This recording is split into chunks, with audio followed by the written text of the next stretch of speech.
ये कहानी एक भयानक जंगल की है जो मैंने उनके घर वालों से सुनी है, जिसके साथ यह घटना हुई है। माधोपुर से लेकर श्योपुर तक फैले इस जंगल में न जाने कितने भयानक जानवर और भूत आत्माएं रहती है। कहानी शुरुआत करने से पहले मेरा नाम जान लीजिए। मेरा नाम अभिषेक कुमार है। ऐसे ही वीडियो देखने के लिए मेरे चैनल को सब्सक्राइब करें और लाइक करें। चलिए कहानी को स्टार्ट करते हैं। इस बार मैं श्योपुर रक्षाबंधन पर दीदी का यहाँ पर गया था।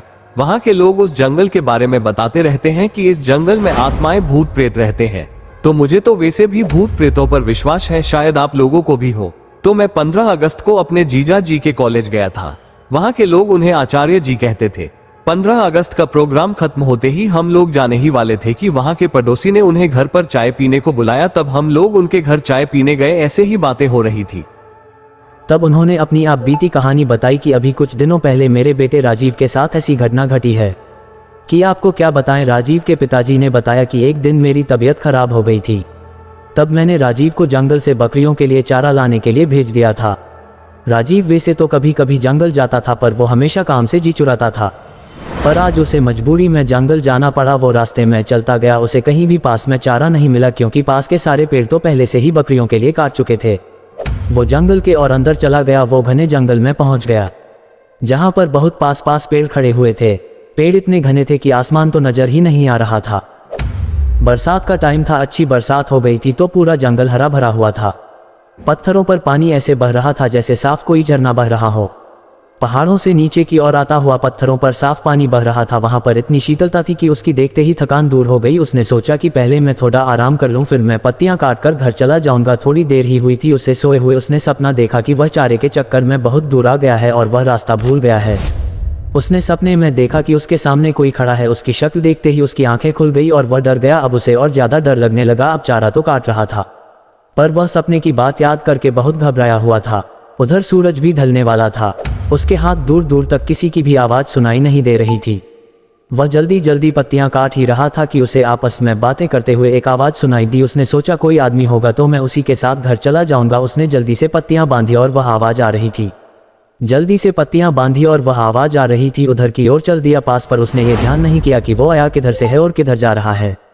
वह उल्टा जंगल में घुसता चला गया। आवाज और साफ सुनाई देने लगी तो वह और आगे बढ़ा। उसने देखा कि दो लोग आपस में बातें कर रहे हैं और उनकी पीठ दिखाई दे रही है। उसने उनके पास जाकर बोला, क्या तुम मुझे घर जाने का कोई छोटा रास्ता बता सकते हो? इतना उसने कहते ही वो दो लोग उसके सामने से ऐसे फुर हुए कि वहां कोई था भी या नहीं। उनके गायब होते ही उसके पसीने छूट गए और वह बेहोश हो गया। जब उसे होश आया तो वह क्या देखता है कि वो सपने वाला आदमी उसके सामने खड़ा है। बड़ी बड़ी लाल आंखें, दांत बाहर निकले हुए, ऊपर से नीचे तक इतना भयानक कि वह डर गया और पागल सा होकर भागने लगा। उसने देखा कि एक भालू उसकी ओर भागता हुआ आया और उसके ऊपर झपटा। उसे लगा कि अब नहीं बचने वाला। उसके तो होश ही उड़ गए। वह एकदम बैठ गया और वह भालू ऊपर से निकल के नीचे गिरते ही वह आदमी बन गया। उसके गाल पिचके हुए, हाथ टेढ़े और पैर उल्टे, ही लंबी दाढ़ी और दांत होठ कट कर बाहर निकले हुए। राजीव तो बस उसे देख रहा था, पर उसके होश ठिकाने नहीं थे।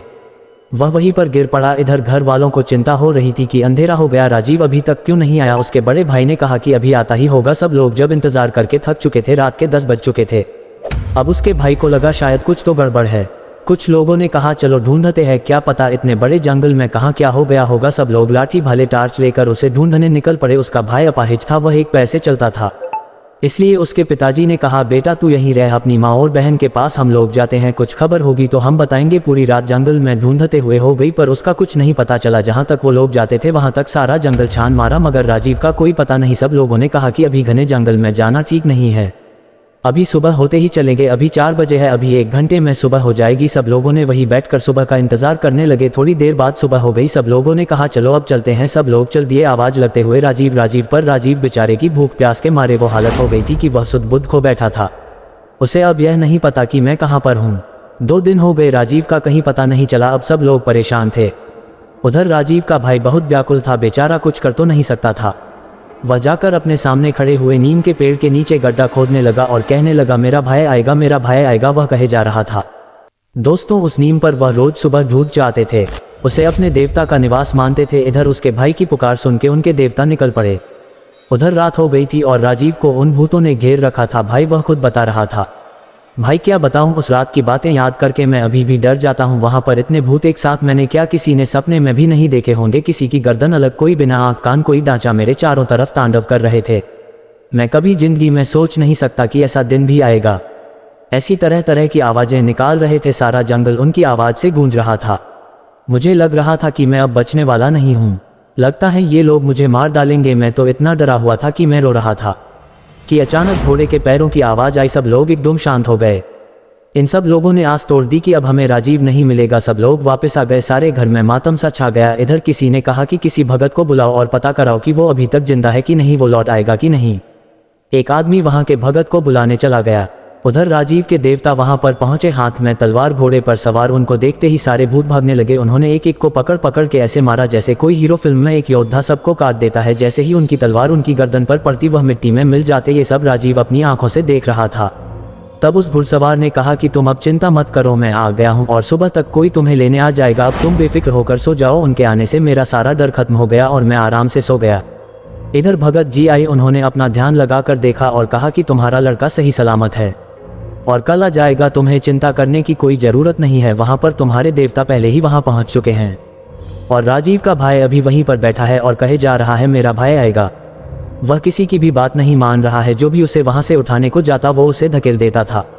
सुबह उसकी आंख खुली तो वहाँ पर एक आदमी ने उसे पूछा कि तुम कहाँ से आए हो और कहाँ जाना है। मैं तुम्हें तुम्हारे घर पहुँचा देता हूँ। और वह अपनी साइकिल पर बिठाकर उसे उसके घर छोड़ दिया। घर वालों को देखकर वो ऐसा रोया कि वह बेहोश हो गया। 3 दिन का भूखा प्यासा कमजोर हो गया था। फिर उसे अस्पताल ले गए। वहाँ वो 2-3 दिन बाद ठीक हो गया। यह मेरा कहानी कैसा लगा आप लोग कमेंट में बताएं और लाइक कीजिए, सब्सक्राइब कीजिए।